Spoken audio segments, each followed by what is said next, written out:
Someone needs to see your product about 6 to 7 times before they make a purchase online. But every day online, I come online and I teach people how to take care of their fish, how to identify fish that has a stunted growth, how to clean out their ponds, avoid diseases that can affect fish. If I'm doing that consistently and investing in educating my audience, people begin to see me as an authority in fish farming.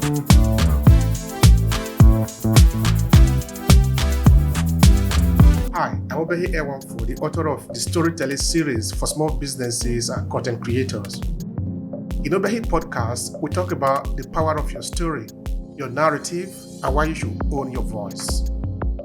Whether you are a small business owner, a content entrepreneur, or you simply want to build your influence, storytelling is probably going to be your best instrument to connect with your audience. So join the awakened few who are owning their voices. Now let's get started with today's episode.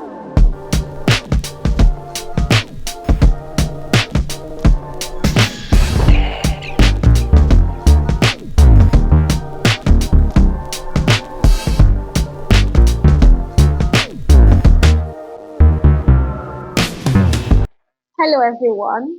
Good morning, good afternoon, good evening, wherever you're joining us from. My name is Ruth Zubairu. I am joining Obehi from Lagos, Nigeria. I am an online visibility consultant and I help individuals and businesses, especially student entrepreneurs or professionals who are looking to build a profitable online business from coaching, mentoring, or consulting into the information business. I help them create systems that get them seen, get them known, and get them paid.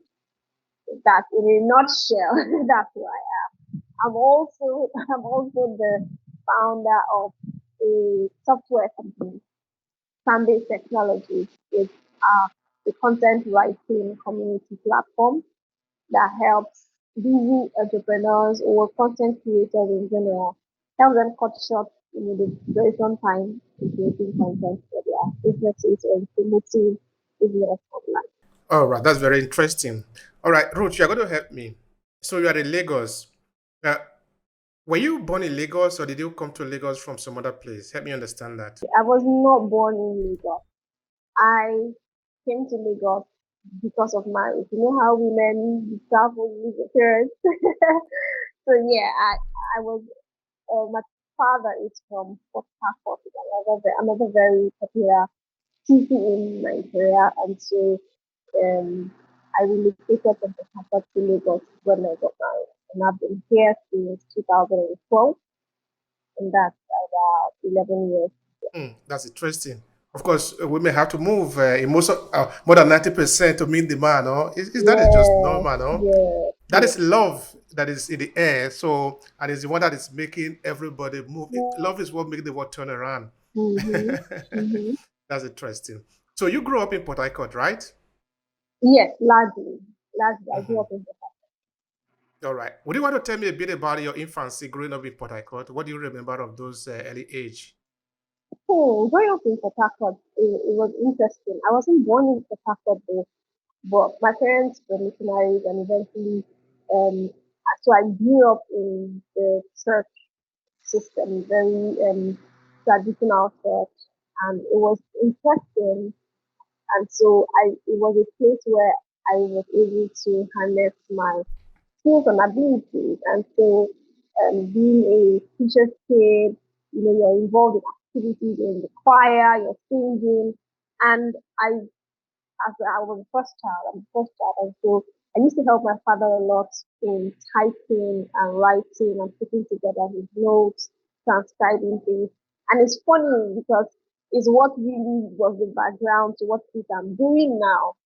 Because when I was going to study, I actually wanted to become a medical doctor. And so my first degree is in human anatomy. And it's totally different from what it is I'm doing right now. And but all of that is to say that my background really influenced what it is I'm doing now, notwithstanding what I actually read in the university. So yeah, it was really good. That is a question I usually like to ask my guests, which is the trajectory, how you see it as you are growing up. Because you grew up in Port Harcourt now, which is the OS city. Yeah. Port Harcourt is actually extremely rich in Nigeria now. Of course, it should be rich because that is where the money is coming from. Okay, yes, we also know Lagos now. So, what was your trajectory then? What were you really thinking that you were going to do? Okay, I know your parent will, okay, like every Nigerian African parent, they want their children to become medical doctor, engineer, lawyer. Yes, those are the field that they like, no? Oh, well, for me, it was I wanted to become a lawyer. And so when my mother asked me, why do you want to become a lawyer? And I told her, I like the way they speak. And she said, that's not a reason to be a lawyer. And so, so the second thing was, okay, so what else do you want to become? I said, I want to become a doctor because I want to save lives. You know, the whole good girl thing, I want to save lives. And then so I began on the path of science. And it was interesting. I love the science subject, even though I really loved art. And I actually went to my principal in my secondary school, in my high school, to change one of my subjects to give me literature because I wanted to do literature. And she said, it's not possible. You're in science. You can't do literature. And we can't create a separate class for you because when others in arts will be doing literature, you'll be doing something else in science. So, but it was interesting growing up with the sciences, having that analytical mind. I was very good in math. And so they had those very quick thinking, critical reasoning, and it was really good having to explore that part of my ability, and then getting to the university and not having being 4 marks short of the cut-off point to getting to medicine. And so I got into human anatomy, and it was when I was about finishing human anatomy, I realized that I really, really love the idea of waking up and going to the hospital as a place of work. And so I had a few colleagues who, after human anatomy, went back to do medicine. But I said, no, I was not going to do that. I was just going to surgery. So, were you like scared of the human body? Okay, I know now, particularly here in the West, okay, even right in Africa, in Nigeria, the medicine that we are practicing, we are using is Western medicine. Yeah, We are not really practicing African medicine as it were, because medicine yeah. is not just one type. There are different type of medicine. Here, Mm-hmm. or in the kind of medicine that we practice today, human beings are seen as like machine, where every part is you treat the hand as the hand, no? You treat Mm-hmm. the eyes as the eyes. You treat the ear as the ear. Whereas Mm-hmm. other type of medicine, like for example, the typical or traditional African medicine, you don't treat the ear just as the ear. You treat the ear as part of the As body. a So you do a whole, kind of a yeah, holistic, holistic. yeah, yeah. Okay, so in that sense, now you do the coupling and the sculpting of the body. And when you do the human anatomy, okay, I'm not a doctor, but okay, some of these things are actually common sense. So did that scare you as you are looking at the? No, it didn't scare me, honestly. And I mean, from our year two, our second year in university, we started working with dead bodies, cadaver.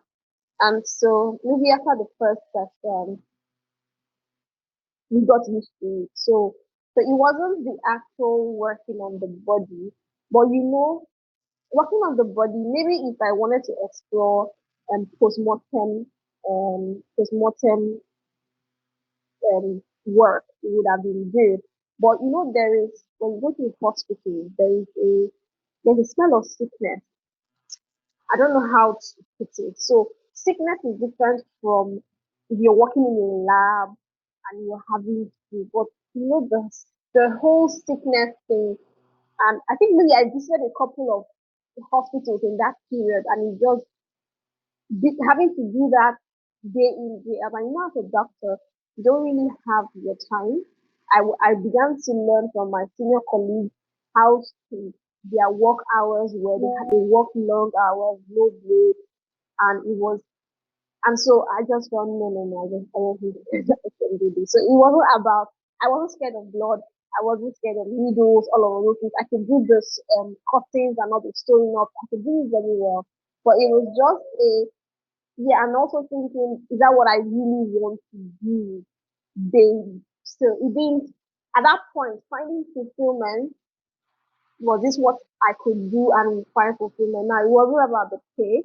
It wasn't about anything that can I do this and do it well and find joy in it.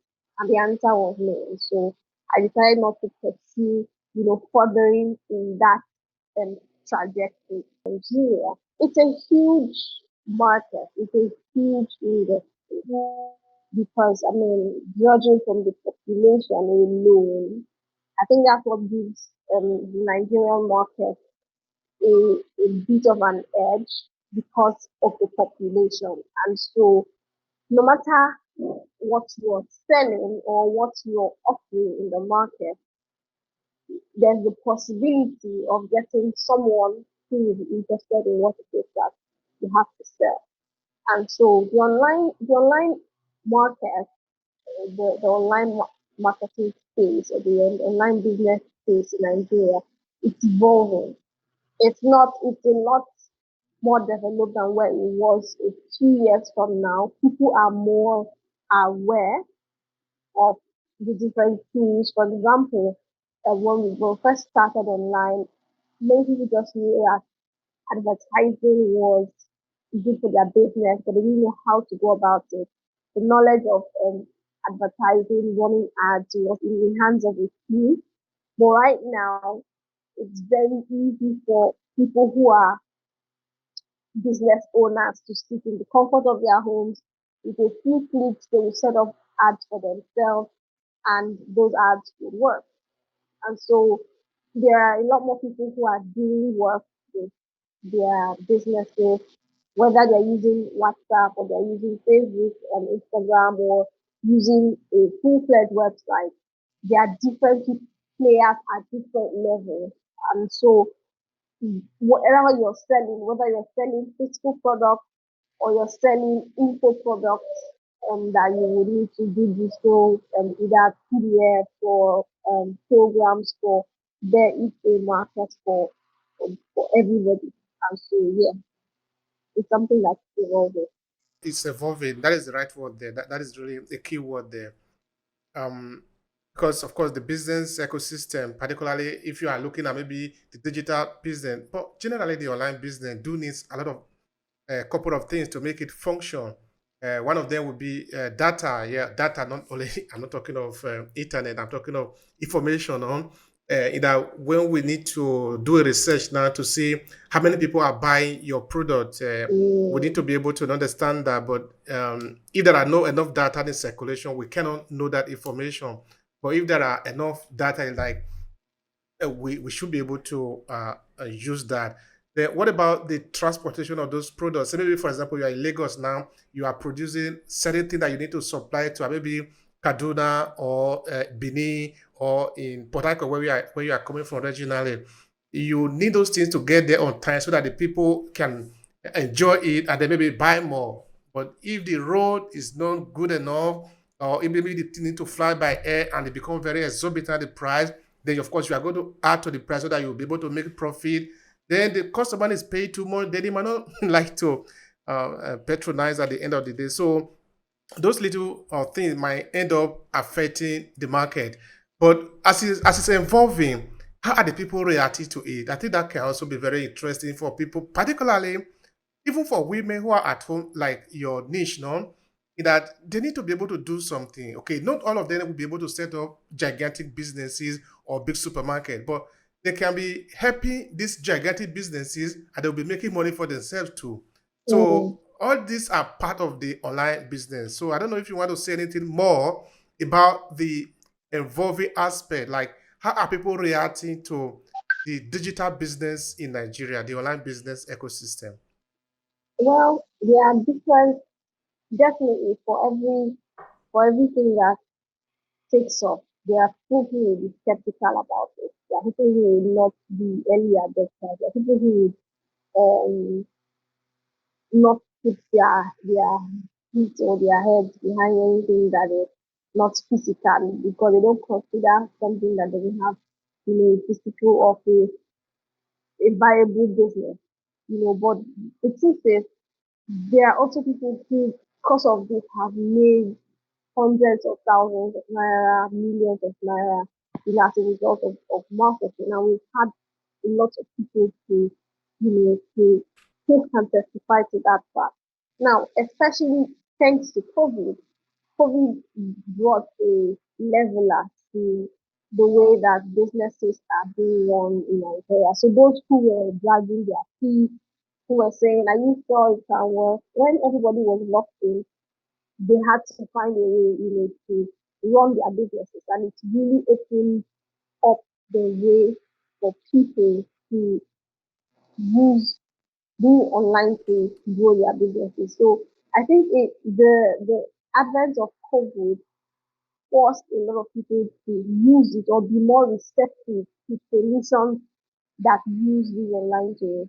And so especially for the more traditional businesses, you hear corporations and they're like, no, we don't believe in online. But after COVID, they are now saying, okay, yes, it's possible for you to have training events virtually. It's possible for you to create solutions that are transported. It's possible for so even things that are people who have physical stores began to create other forms of their businesses. So for example, someone who is in the food business and it was COVID came, people are not coming to the restaurant. They began to do food deliveries and say, okay, I will cook or you will call me and then I'll cook and deliver to you. So it's customized. So it would come at a price and people were willing to pay. So there is a lot more receptiveness to using the online to using these different platforms that are available online to grow businesses. So whether they are traditional big organizations or whether they are small businesses or individuals who are running solo businesses, everyone has tried to pivot to keep their businesses in such a way that they are taking advantage of this. Some of them, if they are not able to do it themselves, they say, okay, I have a nephew, I have a niece, I have somebody who is tech savvy, all these they do. I can call somebody to help me out. So they are open to saying, okay, yes, it's not just a tool for young, it's something I can use for my own business and it's been working. All right, now, okay, you're a woman entrepreneur, and I understand that you are working with a lot of women who are trying to set up their businesses online, which is a good thing. This is a noble job because looking at the peculiarity of our country, Nigeria, looking at the situation there, we are going to have to help ourselves because we can see that the government is not really there in terms of providing what we need. So, since thanks to the time that we are living in, we can do more to help ourselves. Then why don't we do more to help ourselves? So maybe at a point we are not only going to need the government to provide most of the things that we are saying they should provide because we can provide it for ourselves. So who doesn't like the freedom? So Yeah, in this yeah. sense, what do you think are some of the major challenges facing the Nigerian women entrepreneurs? That is the women in Nigeria who are trying to own their businesses and of course take the risk and then be ready to receive the reward at the end of the day. One of the hurdles or challenges I think they face is lack of adequate knowledge. And so, why do I say this? I'm a Christian, and the Bible says that without knowledge, the people perish for lack of knowledge. And so, if something that is supposed to take you 2 hours to get done with certain tools and systems available, you do it in 5 hours or in 8 hours, you cannot get the same result that is supposed to get. So you find out that many women are still operating below the their potential because they don't have the wherewithal in terms of knowledge or access to resources that would help them to implement these things as quickly as they can. And then secondly, we have the fact that they are also having to juggle multiple roles. Now, for a man who's in business, all he's focused on is building my business, hitting all the goals and all of that. But for a woman who's in business, she has multiple roles, she wears multiple hats. And so she, at the same 24 hours that everybody has, she has to divide it. She's doing the home front, she's taking school children to one activity, and then, oh, if one of them falls sick, it falls on the woman to take the child, be with the child in the hospital, and all of that. So, in as much as, yes, women would not want to trade that for anything, it is a challenge in the sense that women who do not have a support system now face sometimes the death of the business, or the business is stagnated because they don't have the support on the home front to be able to say, okay, um, additional hires, okay, this delegate duty and ensure that other things are going the way they should go. And then lastly, the last point I will talk about in as challenges would be access to people and funding. So I want to give them as the same, because sometimes people don't really need funds when they are building their businesses. They need strategic people with the experience and expertise to help them to set up properly. So these women, if they're building without the insights from people who have gone before, it's a lot harder. It's a lot harder. And in some cases, you would really need people to physically, or you will give you a boost, in the sense of introduce you to people, create handshake between you and a business opportunity. So having people who can, I wouldn't even say good speakers, but having access to people who can provide opportunities for them.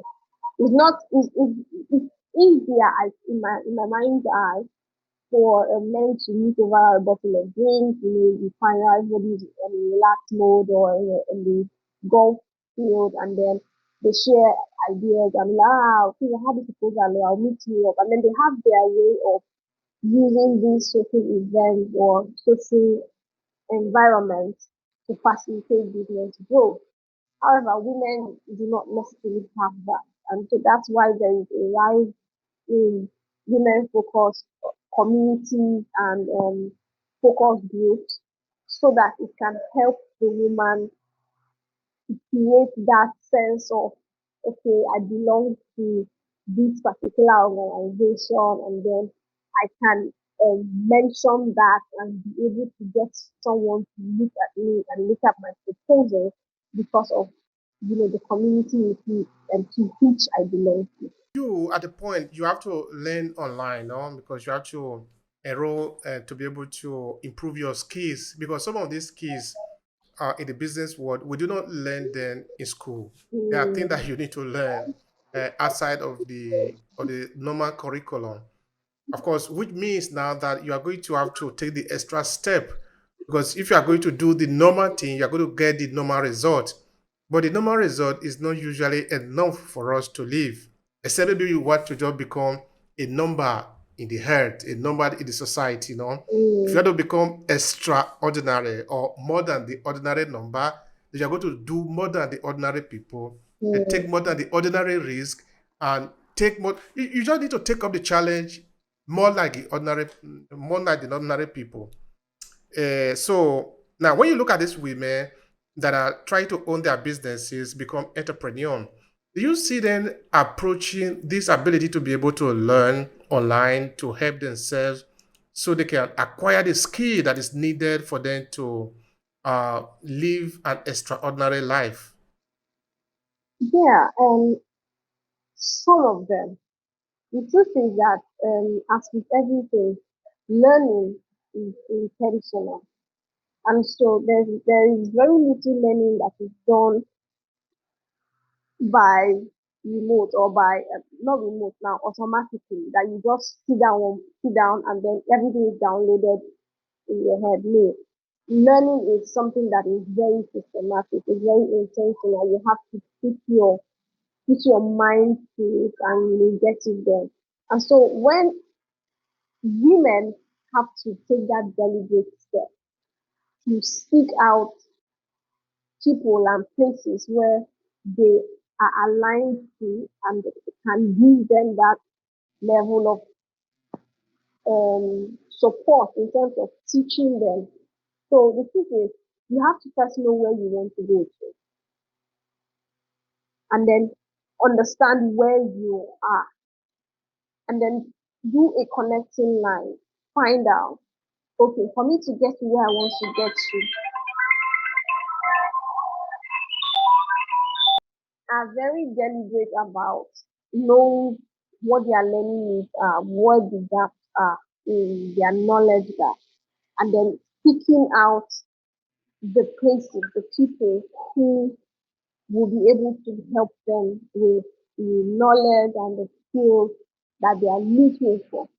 Because if you've not done that needs analysis, it will be difficult to say, okay, this is where I want to learn, because everything will be looking like the option to you. Everything will be looking like the option. And so, in as much as there are a multiplicity of there's information out there, not every information out there is important, and not every information out there is useful for you, especially at different stages in your life and in your business. So you need to know what exactly is important to you and what you really need to achieve to be able to learn the things that you need to learn. We don't really need general knowledge because our brain is limited. We cannot carry all the whole information. We only need specific knowledge to respond to specific information. You cannot simply go to the internet and say, oh, I need all the information on the internet. Are you crazy? If you put it on your head is going to burst. If you go to the internet, you need to ask yourself, what do you want? Until you know what you want, like you were saying before, everything becomes like an option for you, which is wrong. Everything cannot be an option for you. If you are moving from Lagos to Kaduna, that is, you need the train or the bus or the flight that is going to Kaduna. You don't need the one that is going to another direction, because if you are going to the east, you take the flight that is going to the west, you're going to end in the wrong place. Now, have any of these women maybe complained to you about maybe what they would have need to be better in what they are doing in terms of responding to their exigencies, to be able to act or become better in their online business? Like, what are their challenges? What do they complain to you about? Yeah, so some of them complain about ideas. So some people think, okay, what do I do online? How do I even get started? What idea is going to work for me online?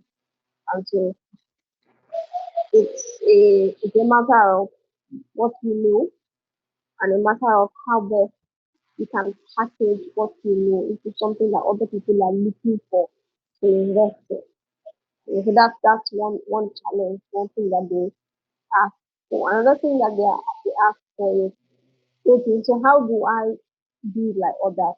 Usually, some people just look at people posting online like they are superstars. So they are thinking to themselves, we are doing this thing almost effortlessly. So how do I, you know, write my own content? How do I create these graphics? How do I do these designs? The technical part, basically. And so that's really one of the reasons why we created the Sunday app, because it helps them with that day-to-day beauty content creation. So they are putting out content online, because some people, it, it means the world. They don't know how to do it. They don't, and they appreciate every opportunity they get, every support they get in terms of, okay, this is how you do it, template. Today do this, today you can do this, tomorrow you can do this. That kind of thing really works for All right. Now, in terms of what you really do for these women who come to you within your line of business, of course, what do you do for them? what we do for them is we help them create a customized plan. So it's not as though there is a one size fits all solution for everybody. So depending on who you are and where you're starting, we help them with the solutions to get them visible. So what we do is in getting them visible is we provide global PR opportunities. What really helped me gain the visibility and credibility I had was because of the places where I had been published. So it is part of my solution for business people or career professionals who are looking to transition to consulting or online business to say, look, you already do good work. You already have testimonials. You have people who can testify of what it is that you do. Come and speak on or share your knowledge on certain platforms. And that's what we do with our VRB visibility systems.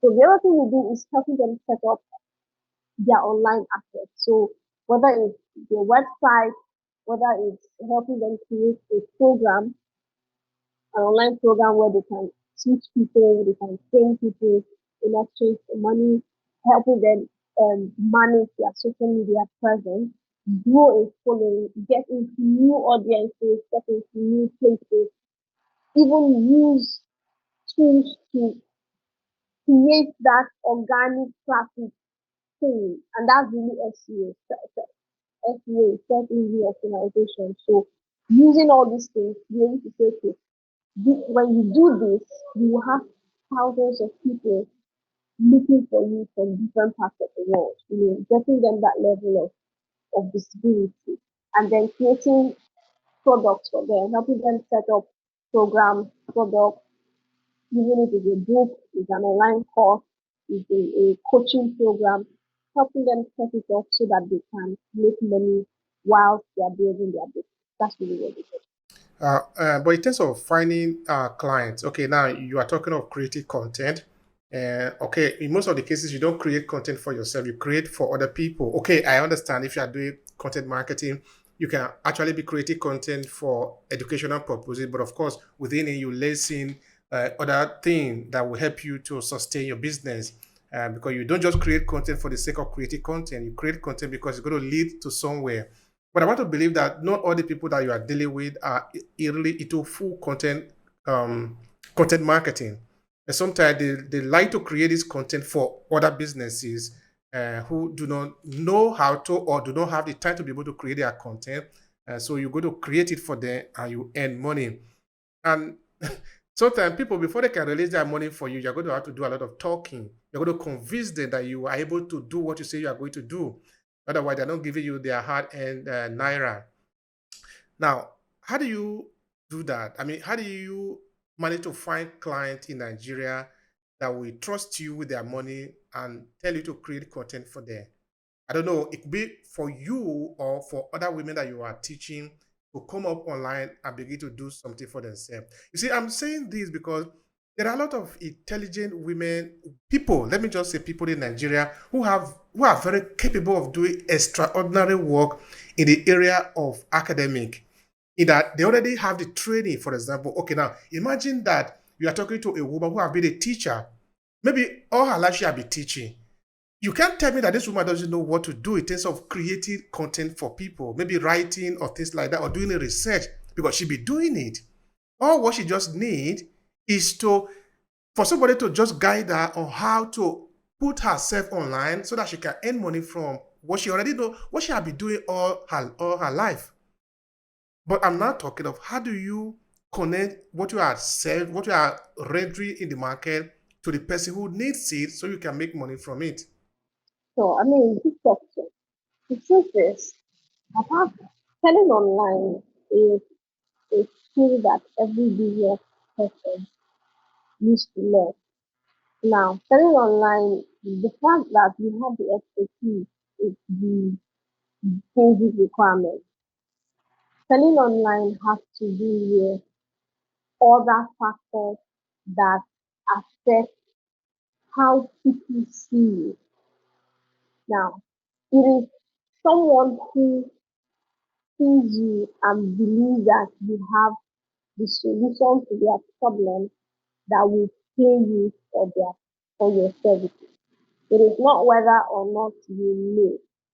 And that's really where content marketing really comes in, because content marketing helps you sell yourself to people without selling. What do I mean by that? If I am a fish farmer and I have a fish farm, but every day online, I come online and I teach people how to take care of their fish, how to identify fish that has stunted growth, how to clean out their ponds, how to avoid diseases that can affect fish, that can how to. If I'm doing that consistently, I'm investing in educating my audience. People begin to see me as an authority in fish farming, for example, and then I also go a step further, and then they see me in their local newspaper speaking about fish farming and the impact of growth and genetically modified feed on fish and how the impact it is. And then they are seeing me talking to people in the food industry who they know and recognize. They also, it solidifies who I am as an expert in their minds. Now, by the time I create a product, or I say I'm offering a few slots, if you want to learn fish farming, if you want me to come and inspect your fish farm, it is for XYZ price. People will come to ask me for, oh yes, please can you come and do an audit on my farm? But if so, now juxtapose that with another fish farmer who is equally as good, but who is just sitting down in their fish farm doing the work and hoping that clients will come. Who's going to get more clients? So the truth is, if you do the right thing in building an audience and building your credibility, asking for the sale will not be a problem, because they will already be endeared to you. They will already be convinced that, look, if I'm to work with this person, this is the person I'm going to work for. I mean, look, there's also a rule about marketing that someone needs to see your product about 6 to 7 times before they make a purchase online. That's it. So it's not the fact that once you start posting, you post today and then you say, okay, I've posted today. I need to start seeing the clients coming in and they are not coming. How often have you posted? How many times have that particular person seen your offer? Have you been as specific enough as possible? Some people just go online and they are posting quotes, motivational quotes, nothing about their business, nothing about how the authority in their business. So let me give you a few tips. Like if you're trying to post a skill, you're trying to make a skill, what is your unique selling proposition? So now when I want to talk about my work, consulting work, I tell the story about how when I first started out, because my background is in human anatomy, I didn't even know what a URL was. I was that blue. I didn't know. I started an online program and they kept saying URL, URL. I was like, "Which URL?" I had to private chat the owner of the group. This was in 2015. I think 2016. Owner of the group and say, what is URL? And I'm so glad he didn't laugh at me, because like URL right now is very funny. But when I tell people that, look, I work with people who are confused about tech and you don't know how to even do the simplest things that other people find very easy to do. I help and guide you to do it so that you know how to do it for yourself. People who were like me, people who are already in a place where they are feeling very stupid about the questions they ask in terms of online business, they are feeling left out, they are feeling like they are too old, you know, and they are not catching up. They resonate with me and they come to me because they feel actually understand our pain point. So now, if you're trying to make a sale, you're not using your brand story.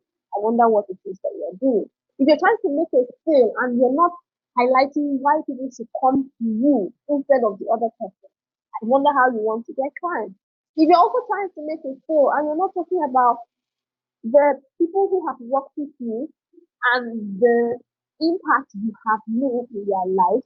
I also don't know what you're doing online on how you expect to get clients. People that are listening to you now, they want to connect with you. So, what would be your message to them, and how would they reach you so they can do business with you?